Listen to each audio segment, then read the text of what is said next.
Hi there, welcome to my Built on Pride crowd version. I want to give you a brief glimpse into what it can do. My Built on Pride series templates feature a unique flag that allows you to insert any logo or text you want, and it will appear as if it's actually printed on the flag.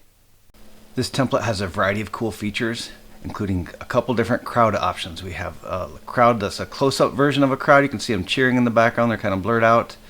And then we have a more outdoor version with some flags flying and the crowd screaming over a wall here. So you can pick from either one. Both of them look awesome with just about any subject. And this template has an easy way to insert, as I mentioned, any logo you want. So in order to do that, there's a full tutorial that'll teach you how. I'm going to show you quick dropping in this custom logo in here.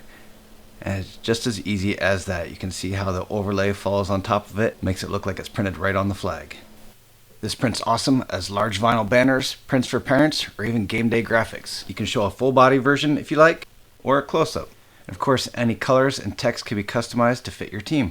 This is a great way to show some school spirit and have some pride in your team. Also a reminder, this is an instant download and it includes a tutorial that will walk you through editing this and gives you a bunch of tips and tricks for making this template look awesome. Sure gonna love it.